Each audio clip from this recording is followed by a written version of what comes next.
Bienvenue sur Africa 24 dans cette nouvelle édition du Non-Stop Info. Voici les titres de l'actualité. Visite du nouvel envoyé spécial de l'ONU au Burundi. Le Burkinabé Michel Kafondo compte établir un premier contact avec le président burundais dans un contexte marqué par la dégradation des relations entre le Burundi et l'Organisation des Nations Unies. Les pays membres de l'Union économique et monétaire ouest-africaine tentent de faire face à leurs besoins de liquidité. Plus de 1000 milliards de francs CFA de titres publics ont été mobilisés au terme du premier trimestre 2017. Et le secteur de la bancarisation numérique est en pleine expansion au Tchad. Les professionnels du secteur n'hésitent plus à présenter des produits tels que la monnaie électronique à leurs clients, désormais perçus comme un moyen plus sécurisé.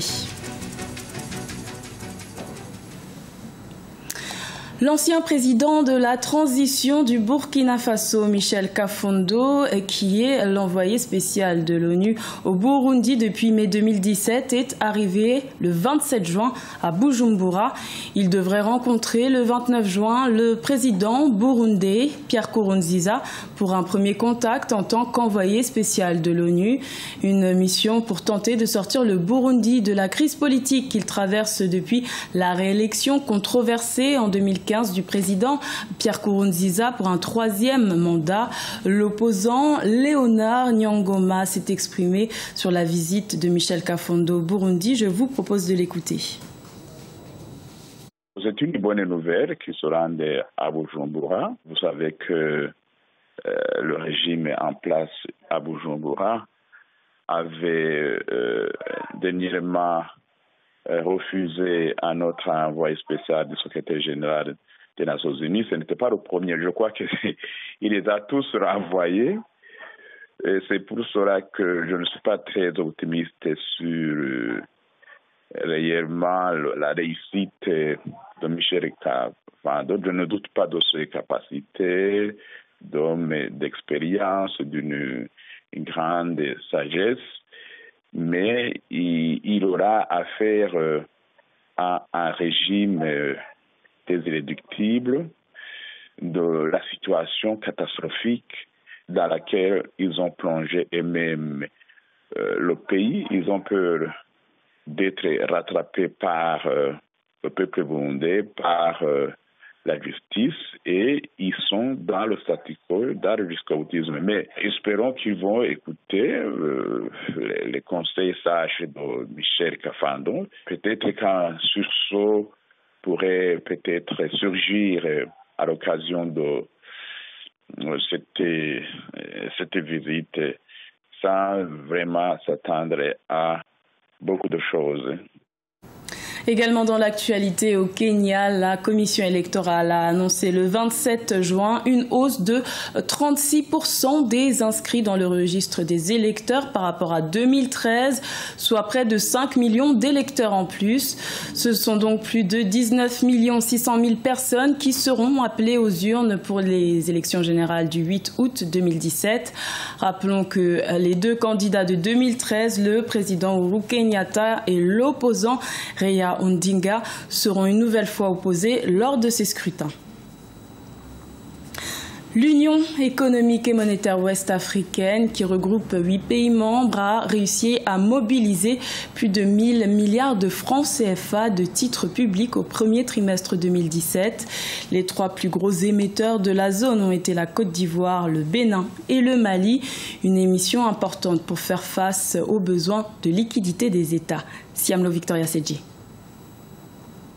1042,91 milliards de francs CFA de titres publics ont été mobilisés par les États membres de l'Union économique et monétaire ouest-africaine, UEMOA, au premier trimestre 2017.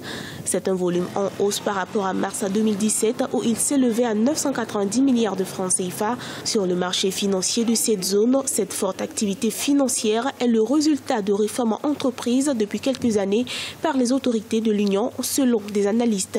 Des réformes permettant aux États membres de se financer jusqu'à 20% de leurs recettes fiscales. Ça montre la santé financière de la zone, ça montre encore l'attractivité financière de la zone, ça montre que c'est une zone qui attire encore les investisseurs, ça montre qu'il y a beaucoup d'investissements qui sont encore réalisés dans la zone et ça montre qu'effectivement, il y a encore de l'espoir dans la zone, malgré les soubresauts, malgré la baisse des coûts des matières premières. C'est un signe, effectivement, qui est révélateur de l'espoir que suscite encore la zone. Dans l'espace UEMOA, les 3 grands émetteurs de ces titres publics sont la Côte d'Ivoire, le Bénin et le Mali, avec respectivement des volumes mobilisés de 329,89 milliards de francs CFA, 229,66 milliards de francs CFA et 216,48 milliards de francs CFA. La Côte d'Ivoire, c'est 40% de la zone UEMOA. Il y a des pays comme le Burkina Faso qui commencent à emprunter sur le marché financier international. On voit que le nouveau président Roch Christian Kaboré est un président qui a réussi à lever des fonds sur le marché financier. Donc voilà un peu des pays qui ont résolu pas mal de difficultés financières, qui sont effectivement des pays dont on parle en ce moment. Entre 2001 et 2015, l'espace UEMOA s'est caractérisé par une forte croissance des émissions de titres publics. Selon l'agence UEMOA Titres, près de 4 000 milliards de francs CFA ont été levés dans les 8 pays de l'Union économique et monétaire ouest-africaine, une performance que l'agence compte renforcer au fil des années en élargissant le cercle des investisseurs. Dans le reste de l'actualité, la 24e Assemblée générale annuelle de la Banque africaine d'import-export, Afreximbank, a démarré ce mercredi 28 juin à Kigali, au Rwanda. Un rendez-vous international pour chercher à stimuler le commerce intra-africain. Une allocution du président rwandais Paul Kagame est prévue le 1er juillet, portant sur la réflexion d'une zone de libre-échange continentale.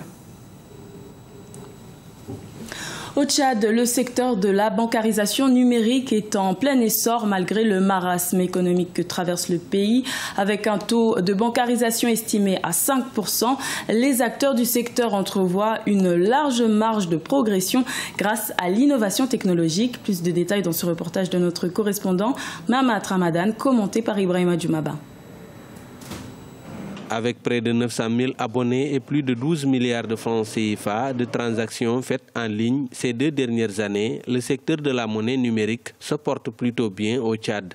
Avec l'entrée sur le marché des cartes bancaires magnétiques, les achats en ligne pourront augmenter de 6% d'ici la fin de l'année 2017. Selon certains experts, ce boom s'explique par l'insécurité aux frontières qui ne facilite pas le transport d'argent liquide par les commerçants tchadiens à destination du Cameroun ou du Nigeria. Voyager avec de l'argent, c'est source d'insécurité, aussi bien à l'étranger que même au Tchad, parce qu'il y a des phénomènes d'insécurité sur la route pour quitter N'Djamena, aller à Béché ou bien au-delà de Béché. Il y a des phénomènes d'insécurité qu'il faut mitiger les risques en utilisant les moyens électroniques pour pouvoir sécuriser les fonds, que ce soit pour les commerçants ou bien pour la population ordinaire. Pour profiter de ce marché en plein essor au Tchad, les banques n'hésitent pas à adapter leurs produits en fonction des besoins des utilisateurs de la monnaie numérique. C'est le cas de United Bank of Africa qui a déployé des cartes magnétiques pour soutenir les transactions électroniques de ses clients. 3 dernières années passées, peu de Tchadiens connaissent ce qu'on appelle le Mastercard. On voyait tantôt les Occidentaux venir essayer, présenter et je me rappelle bien qu'on les oriente plus vers le Cameroun, et ainsi de suite. Aujourd'hui, UBA, Tchad a bien voulu qu'il y ait Mastercard au Tchad pour que, plus que jamais, les activités des Tchadiens passant par les moyens de paiement électronique puissent avancer. Selon certains experts, dans un pays enclavé comme le Tchad, la monnaie numérique devient une alternative plus sûre et plus fiable pour les commerçants importateurs de marchandises à partir des pays voisins comme le Cameroun, le Nigeria ou encore le Soudan, des pays en proie à des crises sécuritaires ces dernières années.